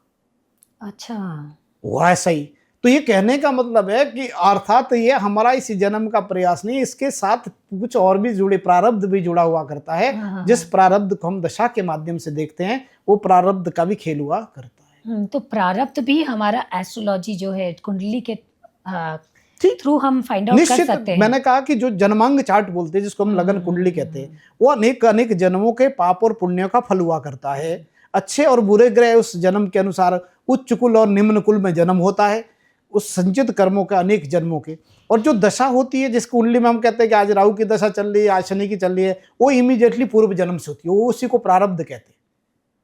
हमने पिछला जन्म छोड़ा, वहाँ जन्म छोड़ करके शरीर छोड़ करके आगे आए और दूसरे जन्म में मातृगर्भ में प्रविष्ट हुए, किस नक्षत्र में गर्भाधान हुआ, नक्षत्र की दशा की कैलकुलेशन वहां से शुरू हुई, और कब जन्म हुआ, कितनी दशा भुक्त हुई, कितनी भोग्य है, ये दशा वहां से कैलकुलेशन कैरी फॉरवर्ड होती है।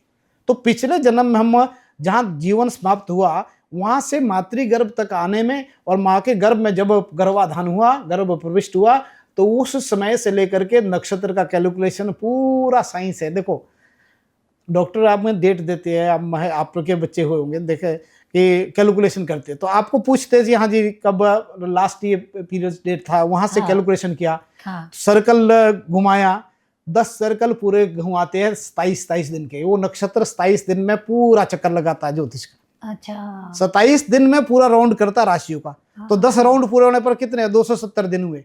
तो मेडिकल में डॉक्टरी तो बोलते 265 से 275 दिन की डिलीवरी होगी। ये शास्त्र ज्योतिष शास्त्र से आया हुआ है सारा। अच्छा। वो उस नक्षत्र में गर्भाधान वो 5 दिन का मार्जिन लेके चलते हैं। आप देखना किसी डॉक्टर से 265 से 275 दिन के बीच ही नॉर्मल डिलीवरी का काल हुआ करता है, क्योंकि वो चंद्रमा पूरे 10 सर्कल पार करता है, 10वां सर्कल पार करते ही डिलीवरी हो जाएगी। इसलिए आचार्य वराहमिहिर ने गर्भाधान कुंडली पर बहुत सारा लिखा कि अगर आपको असली फलादेश करना है, लेकिन होता क्या ना, मैंने जैसे पहले भी कहा था, आज हमारे संस्कार लुप्त हुए हैं। पहले क्या होता था, विवाह जब करता था आचार्य तो वहीं वो गर्भाधान की डेट भी निश्चित करता था। अच्छा। हाँ, ऐसा मुहूर्त देखा जाता था उसका। अच्छा। आजकल तो बच्चे, जो मैंने बोला ना कि बच्चे अपनी मर्जी करते कि 5-7 साल हम नहीं करेंगे, अभी तो जरा मौज करेंगे, घूमेंगे फिरेंगे। तो ये पहले आचार्य ऐसा जो कुल गुरु हुआ करता था, वो ये चतुर्थी कर्म होता है। विवाह 4 दिन का होता है। पहले दिन मातृ स्वागत, दूसरे दिन बारात जाएगी, तीसरे दिन वधू प्रवेश होगा, चौथे दिन चतुर्थी कर्म होगा। चतुर्थी कर्म के बाद वो आचार्य माता पिता के साथ बैठ करके वो निर्णय करता था, तो उसी के साथ गर्भाधान होता था। आचार्य वराहमिहिर ने गर्भाधान पर खूब सारा लिखा कि गर्भ की कुंडली बनती है और उस दिन गर्भ की कुंडली का लगन दिया जाता है। आप अगर गर्भाधान की कुंडली से फलादेश कर दिया ना, तो वो तो ठीक होता है। अच्छा। लेकिन किसको मालूम है कहाँ ये संस्कार रह गया। हाँ। मैंने जो बात पहले की ना कि अगर हम शास्त्र के अनुसार चले, मर्यादित होकर के जीवन जिए, तो एक एक बात का परिणाम आएगा।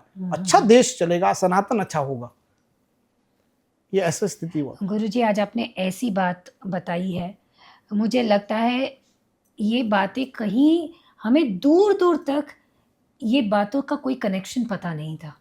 और हमारा शास्त्र और हमारी जो संस्कार है, कितने गहरे और कितने अच्छे और कितना स्ट्रॉन्ग हमारा सनातन धर्म है। और ये एक ऐसी फ़िलॉसफ़ी है कि हमें जीवन जीने का मार्गदर्शन दे सकती है। लेकिन क्योंकि समाज में आपके जैसे ज्ञानी पुरुष नहीं मिल पा रहे हैं, इस कारण से लोग जो है ना वो भ्रमित हो रहे हैं, भटक रहे हैं। मैं आपका बहुत बहुत धन्यवाद करती हूँ कि वाया वेदा के माध्यम से आपने लोगों तक इतनी ज्ञान की बातें पहुँचाई है, जो आज के लोग अगर समझने लगे, आज के बच्चे जो युवा पीढ़ी है वो समझने लगे कि क्या होता है ये विवाह के संस्कार क्या होते हैं, क्यों चीज़ें होती थी पुराने काल में, वो अगर वो समझने लगे तो हमारा देश जो है वो प्रगति तो करेगा ही करेगा, सनातन भी बहुत आगे बढ़ेगा। निश्चित इससे कम होगा जी, लेकिन वहाँ समझे बच्चे, आज के बच्चे को समझना बहुत जरूरी है। बहुत ही ज़रूरी है। गुरुजी, ये बताइए कि ये राजयोग कब मिलता है इंसान को, और क्या ये दारिद्र्य योग भी होता है? बहुत सुंदर है। दोनों बातें शास्त्र ने बताई, राजयोग भी होता है, दरिद्र योग भी होता है। अच्छा। कब मिलता है, पहले इस बात की हम पुष्टि करिए। सर्वे त्रिकोण नेतारः ग्रह शुभ फलप्रदा पतय त्रिषणाय नाम यदि पाप फलप्रदा। त्रिकोण 3 होते हैं हॉरोस्कोप में, लगन, 5th और 9th। आचार्य, यदि भी इसमें 2 और 3 का मतभेद रहा, लेकिन आचार्य पराशर संस्कृत में एक बहुवचन का प्रयोग करके कहते हैं कि इस 3 त्रिकोण को माना उन्होंने। लगन को केंद्र भी मानते हैं, लगन को त्रिकोण भी मानते हैं। तो सर्वे त्रिकोण नेतारः की बात करके उन्होंने कहा कि तीनों त्रिकोण के स्वामियों की जब जब दशा आती है तब तब शुभ फल होता है। तो त्रिकोण लगन की दशा होगी, 5th हाउस के लॉर्ड की दशा होगी, 9th हाउस के लॉर्ड की दशा होगी। जब इन तीनों ग्रह राशि जो वहाँ बैठी होगी उनके स्वामियों की जब जब दशा आएगी, तब व्यक्ति को उत्तम राजयोग प्राप्त होगा। अच्छा। कुंडली में राजयोग देखने के तरीके हैं। पहले त्रिकोण केंद्र का संबंध हो जाए, लग्नेश दशमेश का परस्पर संबंध हो जाए, 4 प्रकार के संबंध बताए, उस पर कभी चर्चा और केवल राजयोग पर ही करेंगे किस दिन। अच्छा। तो वो बहुत बड़ा विस्तृत विषय है। लेकिन मेरा भी कहने का मतलब है कि राजयोग बना हुआ है कुंडली में, लेकिन फल नहीं मिल रहा, तो फल मिलेगा त्रिकोण की दशा में। अगर राजयोग बना हुआ है, दशा आ गई त्रिषणाय की, त्रिषणाय कहते हैं 3, 6 और 11, 3, 6 और 11 के स्वामियों की दशा आ गई, कुंडली में राजयोग है तो दरिद्र योग हो जाएगा, फल नहीं मिलेगा, क्योंकि दशा अनुकूल नहीं मिल रही। प्रारब्ध का जो फल था वो कहीं ना कहीं गड़बड़ हो रहा है। दशा खराब आने का मतलब ये होता है व्यक्ति के जीवन में कब अच्छी दशा आती है, जब प्रारब्ध अच्छा होगा तो जवानी में अच्छी दशा आएगी और कमाने का उसको अच्छा उपयोग कर पाएगा उस दशा का। क्यों? क्योंकि उसकी प्रारब्ध अच्छा है। तो प्रारब्ध बिगड़ा हुआ है तो दशा भी अच्छी नहीं आएगी, फिर राहु की दशा आएगी, शनि की दशा आएगी, वो हमारे लिए खराब होगी। ये सब उस दशा का खेल हुआ है, प्रारब्ध से सीधा संबंध हुआ करता है। और हम दशा के माध्यम से ये दरिद्र और राजयोग जान सकते हैं। लेकिन अगर दरिद्र योग की अलग से व्याख्या करें तो 4 प्रकार के राजभंग बताए हैं। राजयोग बन गया कुंडली में, राजयोग बन करके भी नहीं मिल रहा। हाँ, बहुत जगह देखा है मैंने। जैसे राहुल गांधी की कुंडली में, अगर उसमें कुंडली तो देखी नहीं मैंने डिटेल से, लेकिन इतने परिश्रम के बाद भी राजयोग नहीं है, जबकि 4 चीजें मानव जीवन को प्रभावित करती है। मैं आपको एक चीज बताऊं, उसमें काल 4थे नंबर पर है। 3 चीजें और है। पहला है उसके वंशानुक्रम, हेरिडिटी क्या है, तो उसकी पूरी है, क्योंकि पिता, दादा, नानी वगैरह जो भी बोला जाए, राजनीतिक पृष्ठभूमि है। वंशानुक्रम, वातावरण, तो बचपन से ही सोने के चम्मच से खाना खाया है तो वो तो वातावरण ऐसा मिला है। बात है। प्रयत्न, स्पून बोल सकते हैं, सोना भी नहीं। प्रयत्न, कोशिश में भी कोई कमी नहीं है, बहुत भाग दौड़ी है। चौथा है काल संप्राप्ति, लेकिन काल साथ नहीं दे रहा, समय साथ नहीं है, इसलिए नहीं मिलता। अच्छा। तो जो काल का संप्राप्ति है वो कब हो, कैसे काल से का अच्छा फल कब मिलेगा, वो काल जिस दिन आएगा तब राजयोग है। मोदी जी की कुंडली में राजयोग है, क्योंकि काल संप्राप्ति हो रही है, राजयोग है, दशाची चल रही है तो काल होगा ही होगा। तो राजनेताओं को भी देखिए, राजयोग का मतलब केवल नेता बनना नहीं है, प्रधानमंत्री बनना नहीं है। राजयोग का साधारण मतलब होता है कि साधारण व्यक्ति धनी बनेगा और राजनेता बनेगा, उसका बच्चा राजनेता बनेगा। तो राजयोग का मतलब केवल राजनीति नहीं है। सबसे पहले राजयोग का मतलब हम समझे, राजयोग का मतलब है राजकीय सम्मान के साथ, राजकीय सम्मान के बराबर सुख पाने वाला व्यक्ति राजयोग है। वो धनी अंबानी जी भी राजयोग है, मुकेश अंबानी का राजयोग है, और अन्य जितने धनिक है इस देश में उनका राजयोग है। अगर साधारण व्यक्ति उठ करके बहुत बड़ा संपन्न व्यक्ति बन गया तो उसका जीवन राजयोग है। हमारे गुरुजी बहुत अच्छा कहते थे इसी बारे में। देखिए, राजीव गांधी और उसी तरह का व्यक्ति उस समय जन्म लिया होगा। उस वक्त गुरुजी राजीव गांधी का उदाहरण देते थे, क्योंकि उनका काल था।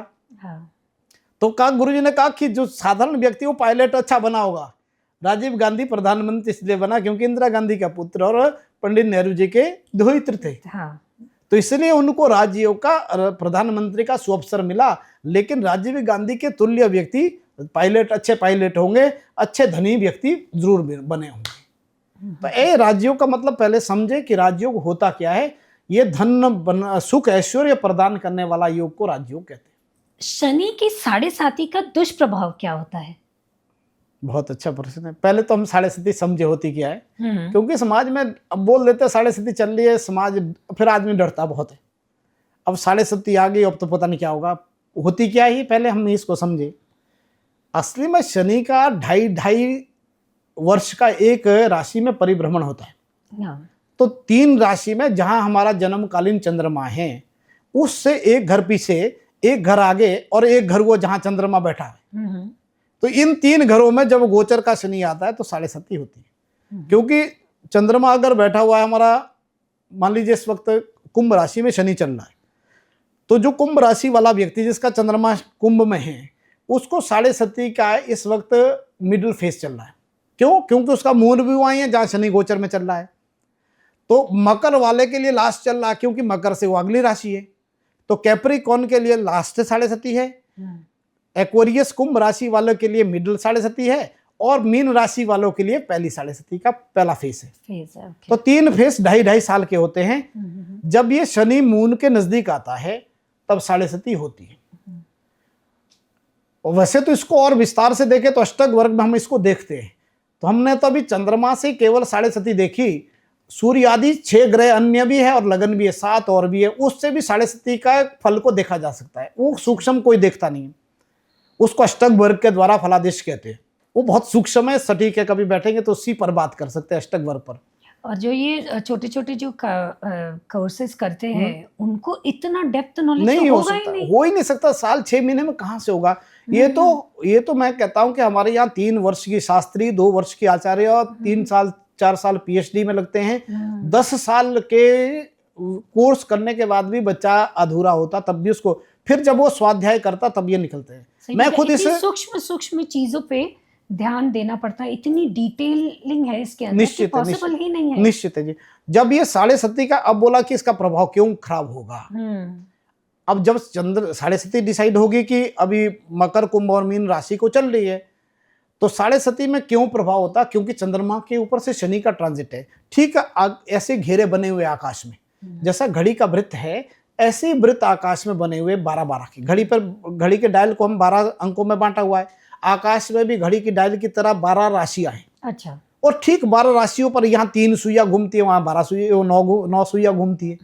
यहाँ 3 घंटे मिनट और सेकंड का संकेत देते हैं, वहां चंद्रमा, सूर्य, चंद्रमा, मंगल, बुध, गुरु, शुक्र, शनि, राहु, केतु, ये 9 ग्रह घूमते हैं।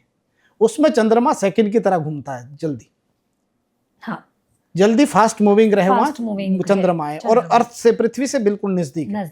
है। तो जब चंद्रमा नीचे, सबसे निचला घेरा है आकाश, वो उसको कक्षा क्रम कहते हैं हमारे यहाँ, ऊपर कक्षा बनी हुई है ग्रहों की, उन कक्षा क्रम में चंद्रमा सबसे नीचे कक्षा में है, तो उसका सीधा पृथ्वी से ज्यादा संपर्क है, तो पृथ्वी वासियों को ज्यादा मून की इफेक्ट जल्दी आता है। तो मून के ठीक ऊपर शनि आ जाएगा उसी लाइन में, तो शनि की कालीमा चंद्रमा पर आएगी, चंद्रमा की कालीमा मन पर आएगी, व्यक्ति का मन खराब होगा। साढ़े सती का दुष्प्रभाव, अच्छा, तो व्यक्ति के मन को प्रभावित करेगा, गलत डिसीजन लेने पर बाध्य कर देगा, वो गलत डिसीजन लेगा आदमी, क्योंकि मन खराब हो गया। चंद्रमा का अभी जब हम परिवार में देखते तो चंद्रमा माँ है, तो माँ के स्वास्थ्य को भी वो खराब करेगा। चंद्रमा के ऊपर शनि के ट्रांजिट आने से तो माँ का स्वास्थ्य भी खराब होगा साढ़े सती में, और अपना मन खराब होगा, ये उसका दुष्प्रभाव हुआ करता है। जिस व्यक्ति को राहु की महादशा होती है उससे कई कठिन परिस्थितियों का सामना करना पड़ता है, तो इसके बारे में गुरुजी आप बताएं। देखिए, हमेशा तो नहीं है काजल जी, ये राहु खराब ही करे तो ऐसा तो नहीं है। किसी किसी स्थान का राहु बहुत अच्छा होता है। बहुत सारी उदाहरण कुंडलियां मेरे पास है जिसमें राहु अच्छा है, क्योंकि वो अच्छी राशि में है। लेकिन राहु में एक स्वाभाविक दोष है, भय, भ्रम और असंतोष। ये 3 चीजें राहु स्वाभाविक देता है, डराता खूब है, ये ध्यान रहे। अब जो डर गया वो तो भयभीत होकर के फंसेगा। मतलब जिसको राहु की दशा है वो हमेशा भयभीत रहेगा। भयभीत तो रहेगा, भय में, भ्रम में, रस्सी देखने को उसको अंधेरा अंधेरा दिखता है, धुंधला धुंधला दिखता है, उसको सांप दिख रहा है, रस्सी में भी सांप दिखता है, भ्रमित होता है। और सेटिस्फेक्शन, काम कितना भी अच्छा हो उसको सेटिस्फेक्शन कम होती, संतुष्टि कम मिलती। अच्छा, तो ये स्वाभाविक दोष तो है राहु के, लेकिन राहु में खराब ही फल होता है ऐसा नहीं है। राहु वक्री ग्रह है, रेट्रोग्रेड चलता है, तो विदेश के लिए बहुत अच्छा है। मेरी अपनी पुत्री राहु की महादशा में US में पढ़ रही है, बहुत अच्छी पढ़ाई कर रही है। अच्छा, तो कहने का मतलब राहु की दशा खराब ही रहे ऐसा बिल्कुल नहीं है, लेकिन हाँ थोड़ा थोड़ा उसका नेगेटिव प्रभाव रहेगा। अगर धर्मात्मा हैं, पूजा पाठ करने वाले हैं, सनातन को मानने वाले हैं, अपनी संस्कृति में बड़ा जुड़ा हुआ आदमी है, तो उसको कुछ नहीं करेगा राहु। हाँ, कभी कभी राहु में हेल्थ खराब होने के ज्यादा चांस रहते हैं। अगर राहु शुभ ग्रह के साथ है तो उसका शुभत्व बढ़ जाता है, क्योंकि यद यद भावो गतो वापी यद यद भावेश संयुतो, जैसे जैसे भाव में गया होता है और जैसे जैसे भाव के स्वामी के साथ होता है। अगर पाप ग्रह के शनिवत राहु, ऐसा भी उक्ति मिलती है, शनि की तरह ही राहु का फल है। अगर शनि कुंडली में अच्छा तो राहु भी अच्छा हो जाएगा उसकी तरह। अच्छा। तो और ऐसा खराब परमानेंट कोई भी ग्रह खराब नहीं है, और परमानेंट ग्रह कोई बहुत अच्छा भी नहीं है। किसी के लिए बृहस्पति भी मारक हो सकता है, किसी के लिए शनि भी योग कारक हुआ करता है। हाँ। तो ये कुंडली पर अलग अलग लगन के हिसाब से कारक और मारक ग्रह, कभी कारक और मारक पर ही किस 12 लगनों की बात करेंगे और उसमें कौन सा ग्रह कारक है कौन सा मारक है, वो एक एक की बात पूरा उस पर कर सकते बात। आज हमने गुरुजी से बहुत अच्छी बात सीखी जो इंटरनेट पे इतना वायरल हो रहा है कि राहु का इतना प्रकोप, राहु का ये उपाय करिए, वो उपाय करिए। तो आज हम किसी ज्ञानी व्यक्ति से पूछते हैं तो हमें पता चलता है कि इतना भयभीत होने की ज़रूरत नहीं है। इसका सही विधि से अगर हम उपचार करें तो ये ग्रह अच्छा भी फल दे सकता है। निश्चित तो निश्चित ऐसा है। ये नेगेटिव ग्रह हो ये ज़रूरी नहीं है। सो इससे डरना नहीं चाहिए। हमें ज्योतिषी वो सही होता है जो सही मार्गदर्शन दे, ना कि डराए। बहुत अच्छा। असली में ज्योतिषियों के लिए ये भी सबसे पहली उक्ति है, विधात्रा लिखिता यासु ललाटे अक्षर मालिकाम देवज्ञ स्ताम पठित व्यक्तम होरा निर्मल चक्षुषा। विधाता ने जो लेख लिख लिए काजल जी मस्तक में वो निश्चित है। सही बात है। देवज्ञ अच्छा ज्योतिषी उसको पढ़ करके आपके भाग्यों को सही मार्ग में लगा सकता है, बदल नहीं सकता, आपके जीवन को सही मार्गदर्शन करा सकता है, लेकिन आपका भाग्य विधाता नहीं बन सकता ज्योतिषी। भाग्य पढ़ने वाला बन सकता है, भाग्य विधाता नहीं हो सकता, वो ब्रह्मा जी ही समर्थ है। विधाता ने जो लेख लिख लिए वो होनी निश्चित हुआ करती है। बट ये बात है, एक अच्छा ज्योतिषी आपको सही मार्गदर्शन ज़रूर दे सकता है जिससे आपका जीवन जो है वो थोड़ा सा स्मूथनेस और प्रॉस्पेरिटी आपके जीवन में बनी रह सकती है। आपके जितने कष्ट हैं वो कम हो सकते हैं। स्टॉक मार्केट गुरुजी काफ़ी नीचे आ गया है, काफ़ी गिर गया है। सो इसको ऊपर उठने की स्थिति आपको कल क्या लगता है कब तक हो सकती है, और जो भारत है ये कब तक रिवाइव कर पाएगा? देखिए काजल जी, वैसे तो ये परिस्थितियों के अनुसार अधिक इसका प्रभाव हुआ करता है। अमेरिका में सरकार बदली, उस नियम के अनुसार कुछ भयभीत कस्टमर हुए। हाँ। मार्केट में जो इन्वेस्टर थे वो डर के मारे कैसे वो निकले, या क्या कारण हुआ करता है। जो मार्केट के गिरने के कारण होते हैं वो प्रैक्टिकल तो हुआ होता है, इसमें थोड़ा थोड़ा ग्रह का कारण हुआ करता है। अच्छा। ग्रह का सीधा एडमिनिस्ट्रेटर से संबंध है। एडमिनिस्ट्रेटर कितना अच्छा है, कैसा है, वो शासक अगर अच्छा है तो कोमल है तो मार्केट उसके अनुसार चलती है, भैया आज ये अच्छे निर्णय करेगा। कठोर शासक आएगा तो वो डर आदमी भयभीत होते हैं। गुरुजी आज बहुत बहुत अच्छा लगा आपसे बात कर कर, और आपने इतना ज्ञान दिया, इतना लोगों को सही ज्योतिषी का मतलब समझाया, एस्ट्रोलॉजी का सिग्निफिकेंस हमारी लाइफ्स में हमें बताया, और आशा है कि हर कोई सनातन की तरफ आगे बढ़ेगा, सही मार्गदर्शन लेगा। और थैंक यू सो मच गुरुजी, आप आए, बहुत बहुत बहुत धन्यवाद है। बाया वेदा की पूरी टीम को भी मैं, और आप लोगों को बहुत विशेष धन्यवाद करता हूं कि आपने ये सनातन के लिए जो ये बीड़ा उठाया है। यद्यपि सही को सही बताने वाला आज संसार में है तो नहीं है, ना उसकी चलती है, लेकिन फिर भी मैं बताऊंगा कि आप अपने सही रास्ते पर चले रहें। शास्त्र को शास्त्र विधि से समाज के सामने परोसे, समाज लेगा। अगर कोई किसी के पास ज्ञान है तो कम सुनने वाला कम होगा, लेकिन अगर थोड़ा भी सुधरा तो भी सुधार हो जाएगा। बहुत सारी भीड़ से हमें मतलब नहीं है, लेकिन सुधार थोड़े में भी हो तो भी हमें स्वीकार्य है। मैं भी आपका बहुत बहुत धन्यवाद करता हूं, और मेरे लायक जो भी कभी हो तो मैं उसके लिए निश्चित आपके साथ हूं, और बाया वेदा को मैं हर प्रकार से सहायता देने के लिए तैयार हूं। इन्हीं शब्दों के साथ आपको बहुत बहुत धन्यवाद, नमस्कार, और मैं अपनी वाणी को यहीं विराम देता हूं।